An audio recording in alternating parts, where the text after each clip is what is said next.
So we've got more bad news coming from the gaming industry, and this time it's regarding Epic Games, the absolute giant within the space, and the creators of Fortnite, their once golden child, their most successful title to date, now looking like it's becoming a bit of a ball and chain around their ankle.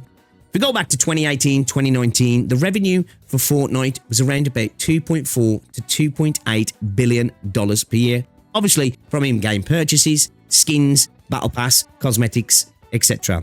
The cost of operations was looking around $500 to $700 million, so they're making buku cash, around 70 to 75% profit margins. Now, over the years, with the game that's contracted to around about 30%, an increase of staff from 2,000 to 5,000 plus staff, literally just handling Fortnite expansions. We've now got the game looking at its making around about $1 to $1.5 billion per year, according to analysts. Still a huge amount of money. You might be like, that dude, that's crazy. Actually, the staff, events, Unreal Engine support is now putting costs well over $2 billion. And the current profit margins are expected to be in the negative around 10 to 20%. And this is kind of backed up by what's happened over the last few hours. And that is that Epic are letting go of over 1,000 members of staff. Tim Sweeney, the CEO, has come out to announce that over 1,000 people will be laid off from the company, and it's not looking good. So, he does go on to say it has nothing to do with AI. Tim Sweeney has been on the record, has actually been quite positive about AI. Actually been quite critical of Steam for having AI tags, saying that all games will be using it anyway, so what's the point? Which is a bit of an odd thing to say, because if all games are going to be using it, then what's the worry of having an AI tag? Feels a little bit too defensive for me. But we do know that Fortnite was one of the most popular games in the world at one point, and it's still hugely successful to this date, but it's operating at a loss now. And in the years 25 to 26, the game saw a 29% drop in playtime year over year, and it looks like those estimates now are pretty accurate. We've also seen a contraction in the Battle Royale space as well, which looks like the entire mark is down about 27%, while sandbox games have been growing, games like Roblox and such, Roblox. But it makes sense, right? I think all of us who play games saw the absolute explosion of Battle Royale, and it has been getting less and less interesting over recent years. A lot of players have moved on to extraction shooters, and a lot of players have just moved on to greener pastures in general. And there's really been nothing too groundbreaking that's entered the Battle Royale space of recent. We're starting to see, as I say, the companies that would usually make those sort of games are kind of shifted towards the extraction shooters now. And this was all precipitated by a hike in the price of V-Bucks as well, and a natural reduction in the amount of returns you get on those V-Bucks through the Battle Pass, which was nearly half, so players weren't happy about that. And Fortnite's not the only thing that's been creating issues for Epic as well. Obviously, they're working on Unreal Engine 6, so there's a lot of development costs with that as well. And also, they made changes to the licensing agreements regarding Unreal Engine, and this was a future-proofing attempt, I believe, and it still might be very successful.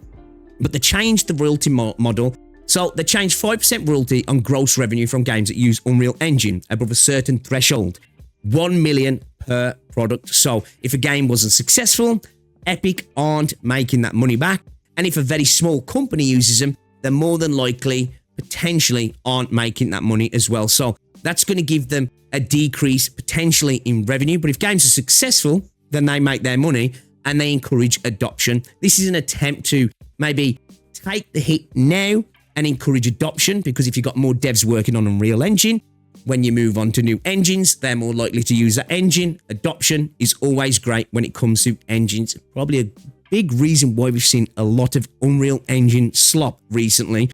And of course, we saw the situation with Apple, the big fallout with Apple and Google as well, which saw Fortnite actually getting kicked off the iOS store, which I'm sure was a massive hit to revenue for them as well. I think they did make an agreement with Google as well. Who knows how that went down. We've already saw that the Epic store as well has been massively unprofitable recently since it came out in 2018. It just hasn't hit the mark, has it? When it comes to PC gamers, you have to offer something far superior to Steam. And as of yet, nothing has even got close. And players don't like to have their libraries shared across multiple platforms. I know a lot of players don't seem to understand that, but PC players really like all their games in one place, and Steam just offers a better product. Even though they've spent a lot of money in an attempt to get games for free and weekly deal, game giveaways basically, to attract users, it just really hasn't worked, and they've been operating at a loss for a while now. Bring that all together with the Fortnite costs as well, it was inevitable that people were going to be the first victims of this. So Tim Sweeney did say, since it's a thing now, I should note that layoffs aren't related to AI. To the extent it improves productivity, we want to have as many awesome developers developing great content and tech as we can, which seems a little bit of a mismatch of words. This isn't due to AI.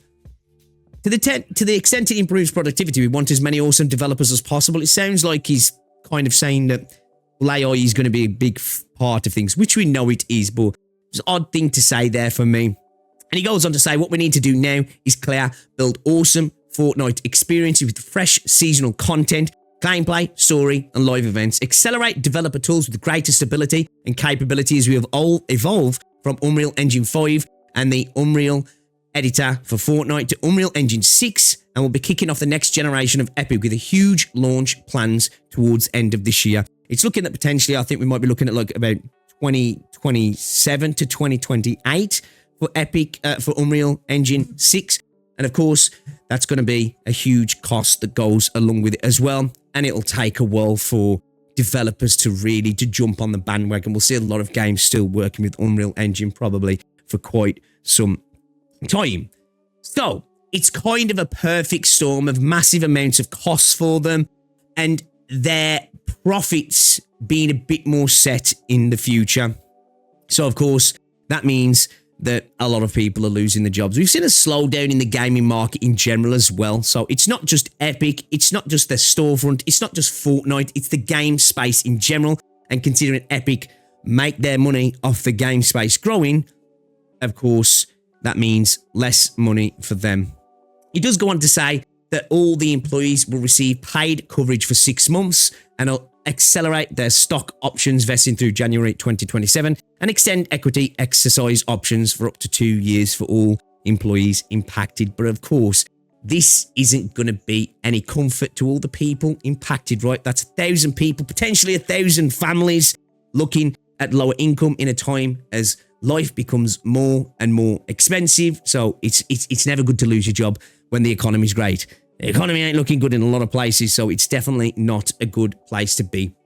He does say this layoff, together with over 500 million of identified cost savings in contracting, marketing, and closing some open roles, puts us in a more stable place. And if we look over at the announcement, not their announcement, sorry, the announcement over on Forbes, it does say that Rocket Racing and a few other of the actual game modes within Fortnite will be going away also. So we're going to see Fortnite actually potentially contract for the first time since its inception. This is a thing that's just been growing and growing and growing ever since its launch. We've seen the staff grow, we've seen the marketing grow, and we've seen the competitions grow. Who remembers the huge Fortnite World Cups? Those things are expensive, and the game's just operating at a loss now. So it was inevitable, I believe. And I think we're at a point, right, where is Fortnite's growth behind it? I think as a battle royale, yes. I think it probably is smart for them to move towards its editor in an attempt to create new ecosystems for the game that have a huge player base and that can potentially attract more for something different. Whether it works, I don't know. We'll have to see if their gamble plays off as well when it comes to the Unreal Engine. Of course, encouraging developers to jump on developing on the Unreal Engine is a smart thing to do. When it comes to huge companies, who knows? Maybe they'll see more positives in crafting in-house engines as well. We'll have to wait and see if that works out for them. But yes, things are not looking great for Epic, and they're definitely not looking good for their employees as well. Guys, you'll have to let me know what you think down below about all of this. Do you still play Fortnite? Do you use the Epic Store?